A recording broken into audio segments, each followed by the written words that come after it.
This is Robert with Pioneer Smokehouses, and today we're going to do some smoked salmon in the Cuisinart COS-330 30-inch electric smoker.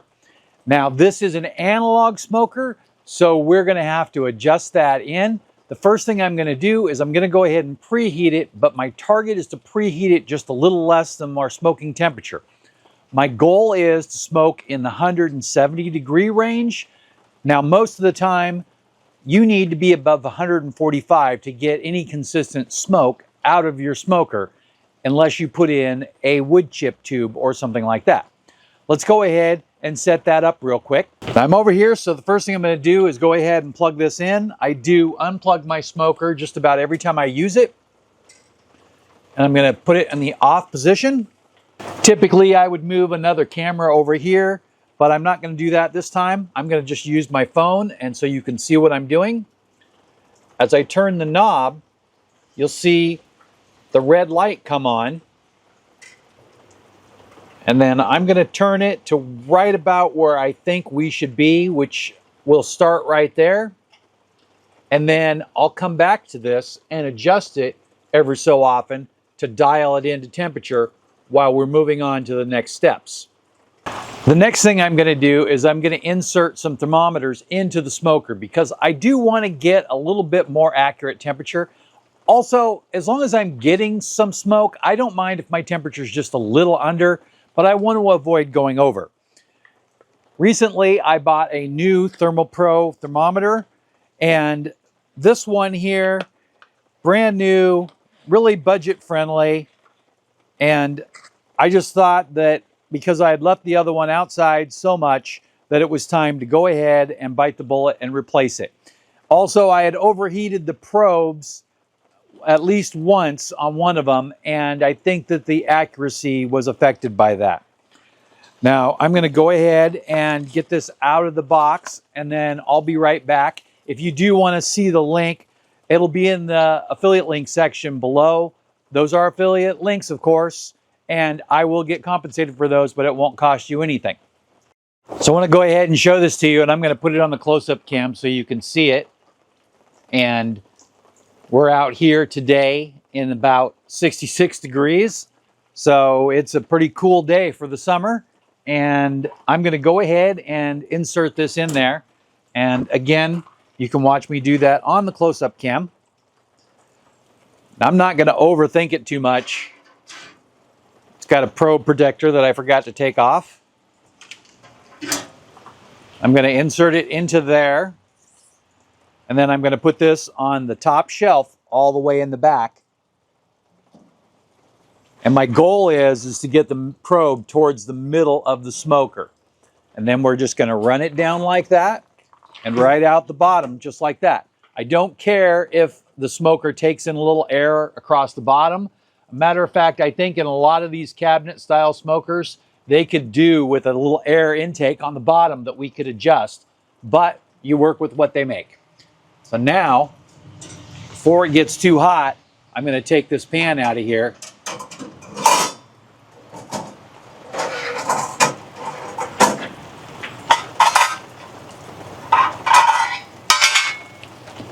Very difficult to remove that once it comes up to full temperature. You can stick that just like that, and that'll hold the cord to the side and completely out of your way for the rest of the process.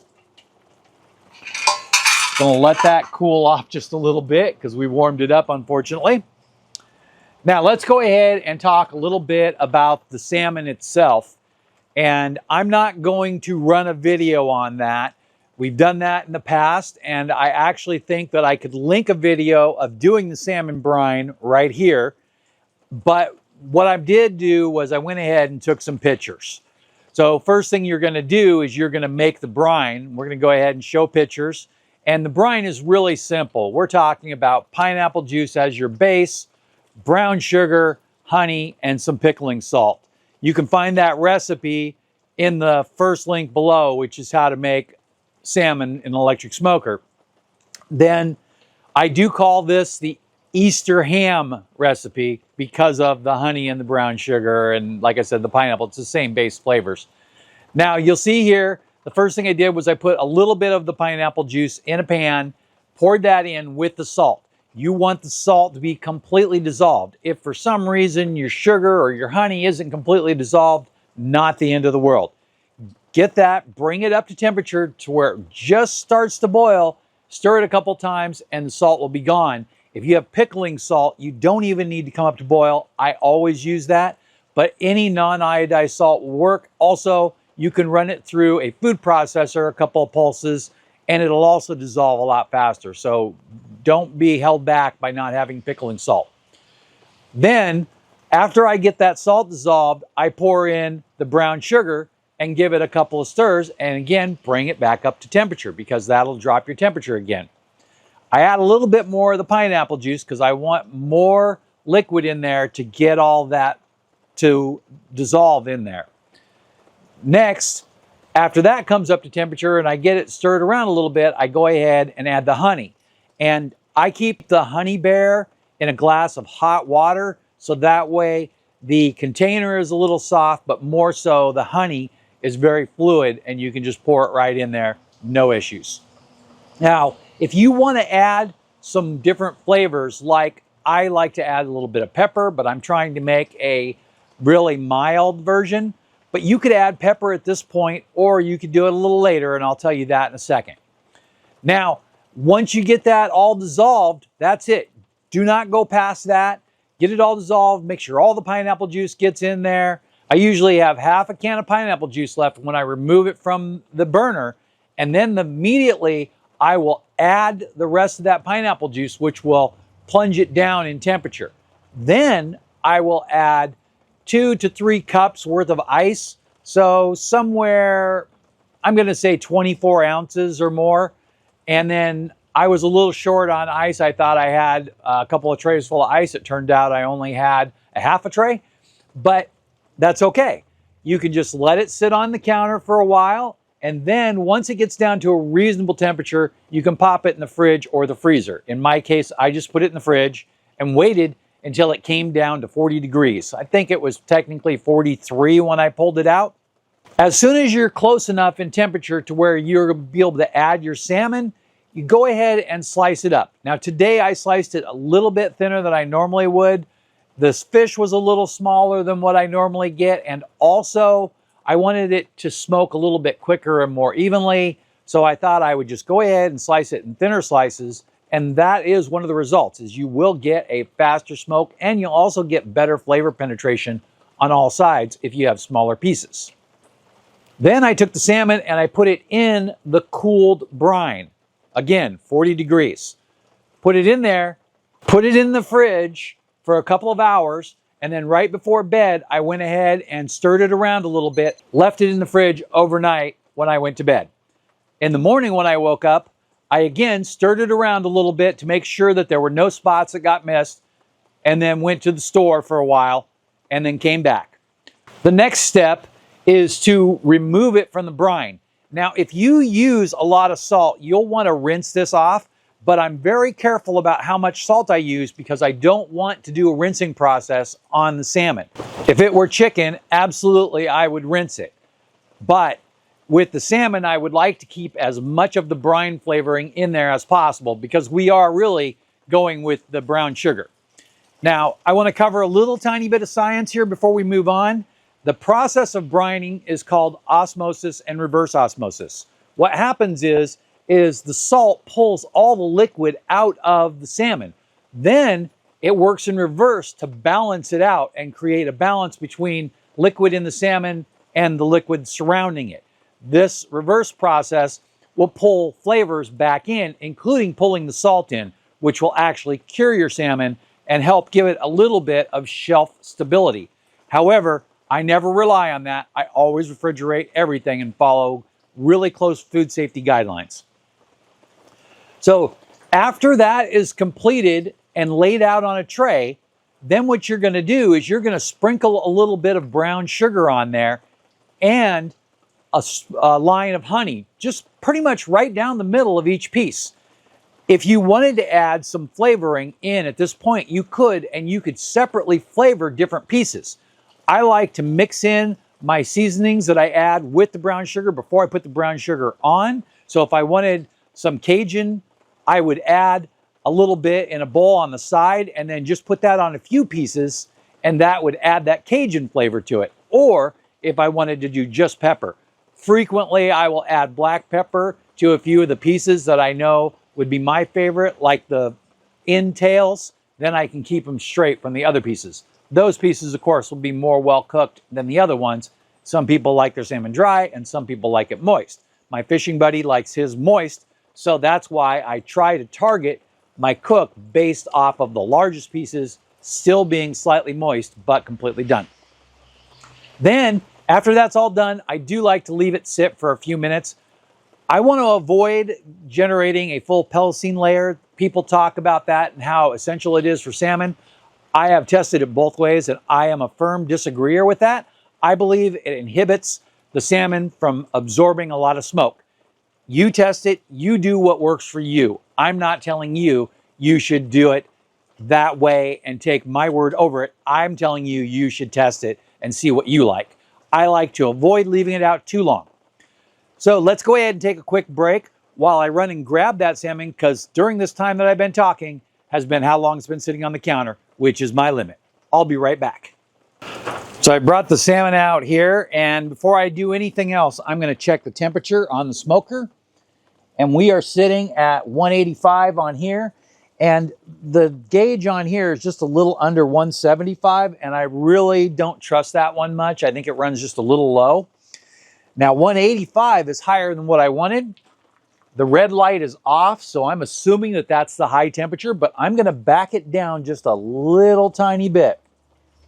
With these analog temperature gauges, they are really hard to get an exact temperature. So whatever you do, you need to be willing to accept that there's going to be a temperature range. It could be anywhere from 25 to 30 degrees easily without even thinking about it. So when I am cooking, I tend to sit close to these things and keep a real close eye on that temperature. This would be one of those cases where one of those wireless probe thermometers would definitely be a good investment. Now, I want to show you some of the salmon. This is what I would call my odds and ends pieces. And this one here is my more uniform, larger pieces. Get a good look at that. Just like any other time, I'm going to use this as a way to transfer it straight into the smoker.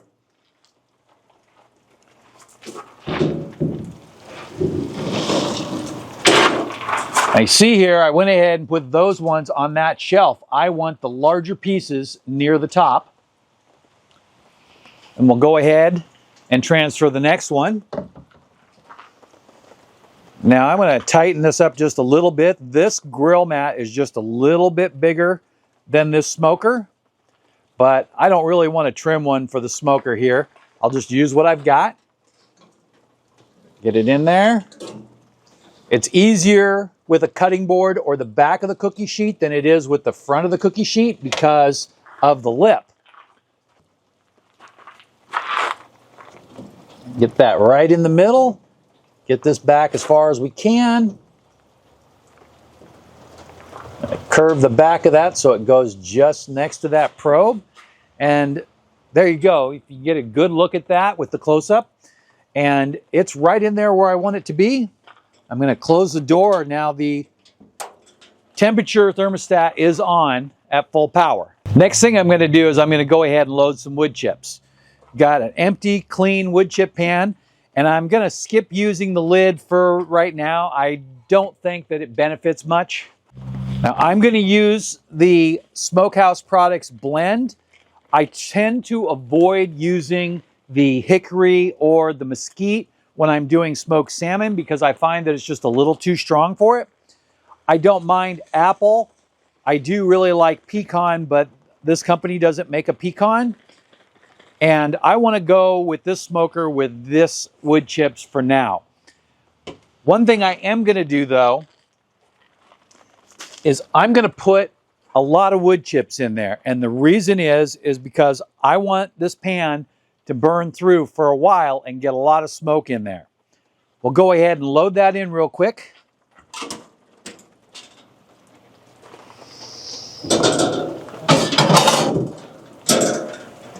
Now I've got that pan in there and it's going to go along really good.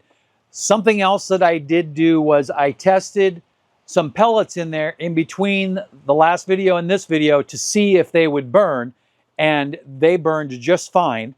Now you can take any flavor of wood pellets that you find and you can run it through there.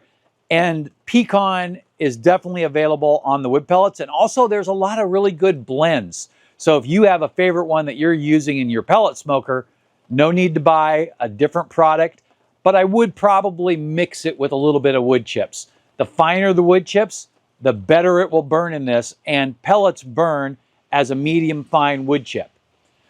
So let's go ahead and let this run for a while. This thing has got at least 8 hours of cooking to do, and I'm going to babysit it for the next hour and watch that temperature. Now, that involves just sitting here, watching the gauge here, and watching the analog temperature adjustment and making small adjustments to it. I need to wait for that wood chip to smoke completely, so that way I know where the temperature is going to settle in to start with. So let's go ahead and take a break. I'll see you in 1 second, and I can't tell you how long that'll be for me. I am back, and it's been just slightly over 6 hours. Now, at the beginning, I had a little bit of adjusting to do to get the temperature to dial in.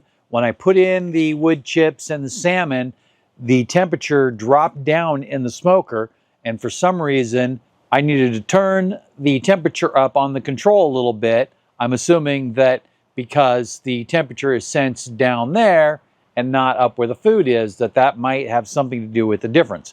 But I don't really know, and that is kind of an issue here. But no problem as long as you're willing to sit with it and get it dialed in for a few minutes. Let's go ahead and take a look here. I have peeked, so I do know what it looks like. Now, we can look here, and we can look and feel. And I got to be honest, we are feeling really good here. Just nice consistency. Really, when it starts to firm up like that, you know you're headed in the right direction. So what we're going to do is we're going to take this one right here. It probably is one of the more well done pieces. I'm going to pop that in half. I'm going to take that and open it up and get a good look inside there. Now we're going to give it a try.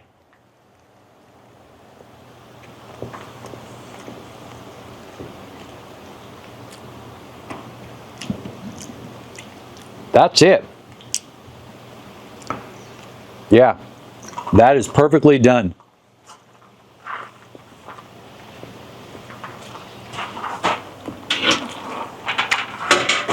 I'm going to go ahead and pull that out. Kind of have to separate it a little bit because of all the sugar. You see, it just stuck to the grill grate just a little bit. It's not bad. And I'm going to go ahead and stack that.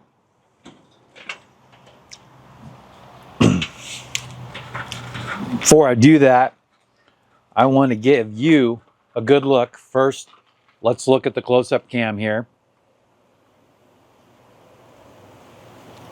And now, I'll come in over here. I'm going to go ahead and just stack that other one right on top of here.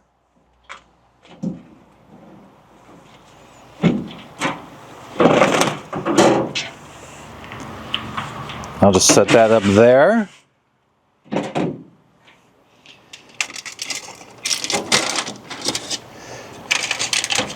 Now I'm going to go ahead and I'm going to bump that temperature up to maximum.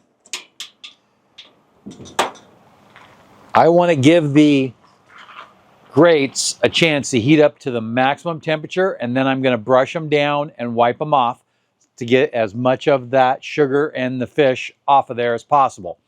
If I'm not happy with that result, they'll go straight in the dishwasher, no problem.